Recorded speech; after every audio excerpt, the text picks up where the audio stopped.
your faith and pass it on. Share the gospel clear and strong. Stand for, claim your heritage of truth. Well, what was it like seeing your story come to life on the screen? It was a very emotional thing. Yeah. First of all, I never dreamed that that was going to happen to me. But when the opportunity came, and it's really something because the man that produced the movie is the son of the pastor, is the son of David Wilkerson. Right. And he produced it. And when I was told that there was a chance, I was at the funeral, the private family viewing of his father. And this was the man that saved my life. I knew it was Jesus, but God used David him. Wilkerson David was the one Wilkerson, who, yeah. who started that home and had Yeah. that little Right. chapel downtown that Right. your mom went to. And so when I was in the room and I put my hands on top of his hands, just thanking God for David Wilkerson, and I was broken, at that moment. I looked to my left, and his son, Greg, was standing there, the man who produced the movie. But I didn't know at that time what was going to happen. And after that, we were talking. We talked for about an hour, and I asked him what he was doing now, because I hadn't seen him in a couple of years. And he said, well, I'm making movies, and I just finished a documentary, and I got some other projects. And I said, well, have you ever read my book? And I had written a book. And he said, no. I said, where are you staying? So I found out that he was staying in the same hotel where I was staying. We met for breakfast, gave him a copy of my book, and 2 weeks later he called me and he said, I want to make this into a movie. I thought he was crazy. But, he produced the movie, and the movie was shot in Hollywood, 100% in Hollywood and Fox Studios. Okay. And that was a great blessing because they really did a fabulous job on the movie. It's really well done. And I felt that the message is there and that it would touch a lot of people. David Wilkerson wrote The Cross and Switchblade. Yeah, Yes. David Wilkerson came to New York in the late 50s, 59, and he started preaching on the streets. And that's when he came into my neighborhood. He came in, he mainly Brooklyn, where he preached, and the gangs knew him. They knew about him, and he became a great impact to a lot of people. Then after that, after I came to the Lord, that's when the book was being written, and then they made a movie, The Cross and the Switchblade, which I was there and I was in the movie, but I was really not a main character. But all this time, none of this was going through my head that one day, my own testimony would be a movie. And what was your book called? Son of Evil Street. Son of Evil Yeah, the Street? new edition that's coming out, because it is going to be reprinted because of the movie, is called Victor.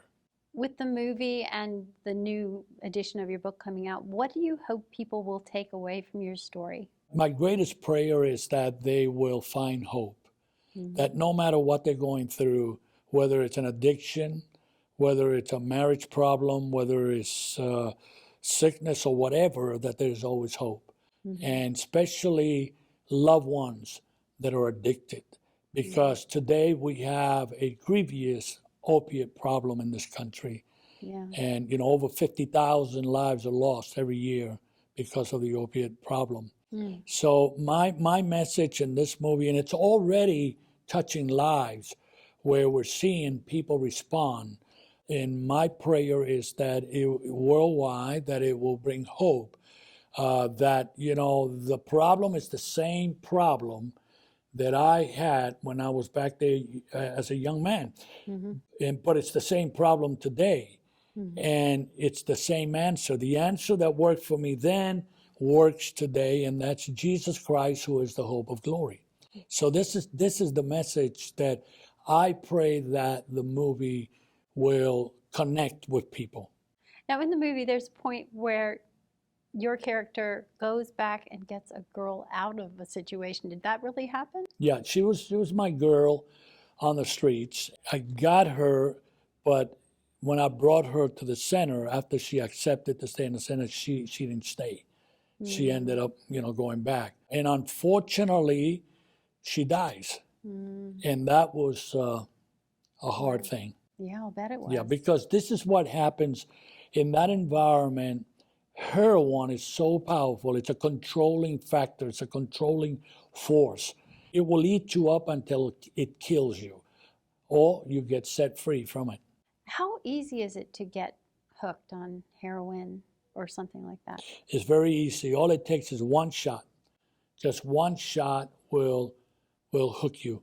One shot, and especially with the drug that is out there today, where they're taking heroin and they're mixing it with other potent drugs, chemicals that amplify the impact of the heroin influence, on your body. Once you get hooked, it's a control. It controls your life.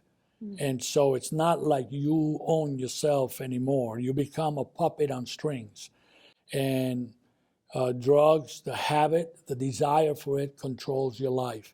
It controls everything. You can lose your family. You can lose your marriage, your life. And it's very simple, because today drugs are so available, illicit drugs. Like right now, people are buying drugs through the mail. That's how powerful it has become. There's a lot of money in it. Government is trying to do everything they can, but they're limited in what they can do.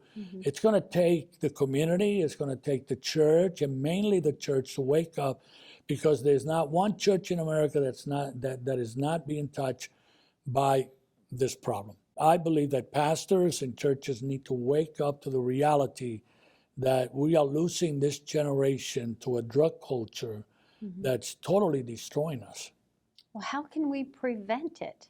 I think by embracing ministries like ours, embracing ministries that are doing the job. Very few churches support ministries like ours. They need to get behind them. They need to support them, because these are resources.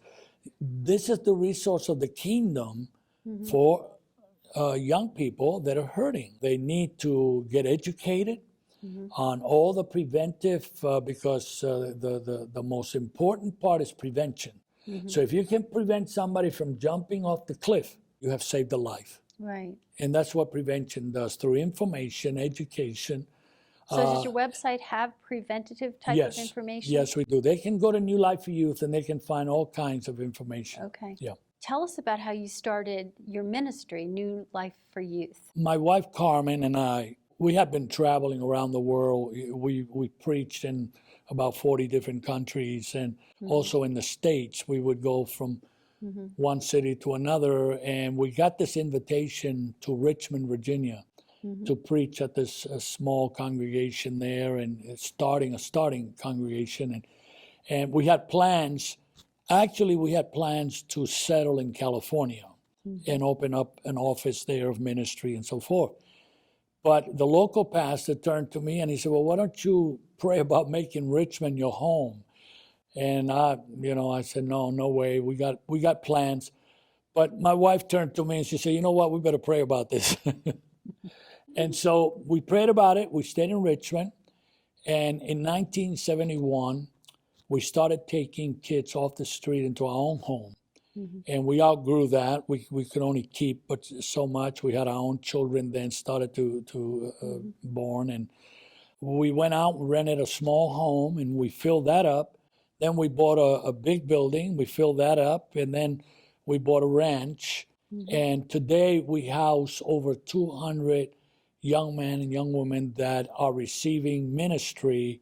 Our ministry, we're not just a rehab program, but we're a Christ-centered program where we bring them to Christ. And we tell them, you're here because you want to be here.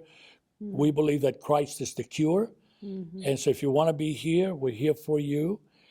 Since then, we have ministered to over 20,000 young men and young women with drug problems. That's fantastic. Yeah, and we have a great number of graduates. We started a church. We planted a church because we felt some years back, some of our graduates, they would go back home And sometimes mom would be on drugs, Oh. or dad, or brother, or sister, and they would go back to a total negative environment. So we felt like we needed to plant a church and reach the whole family.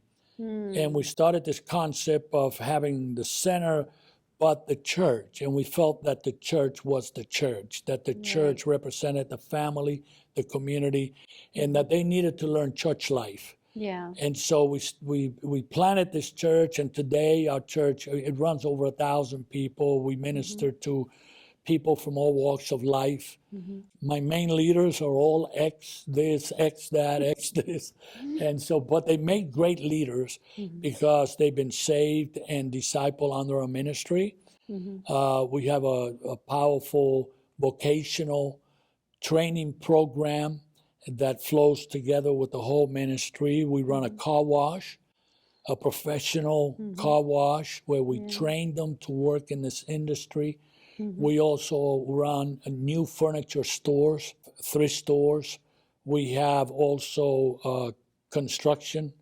So you're really company. teaching them We're how teaching to them. support themselves. Right, not just, Yeah. I mean, we know Jesus saves, but we also know that if you don't work, you don't eat. And so you have to have a trade. So we train them in those areas, and when they graduate, like we house about 35, 40 women. Well, some of them are moms. We have a home called the Mercy Moms Home, Yeah. and that's mothers with children.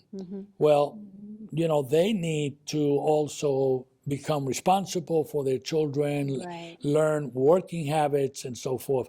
Every one of our graduates that graduate from our program, they get hired. They get hired because they have something to offer. And we work very close with the business community, so that, we have contacts, connections for jobs and so on. How can people find out more about the movie and about you? They can go to thevictormovie.com, The Victor Movie? thevictormovie.com, and they can find all the information about the movie. Or if they have a loved one that's addicted, or a friend, or if someone is addicted, they can also go to the newlifeforyouth.org. newlifeforyouth.org, and there they can find everything, the movie plus applications, help of resources if they have an addiction problem. Is there anything you'd like to say to the audience before we finish? Anything we haven't talked about? Know that Jesus is still the number one hope for the whole world. Yes, he is, Yeah. and that's a good note to end on. Yes. Thank you so much, Victor, for being our guest. Thank you so much. It's been my pleasure. I know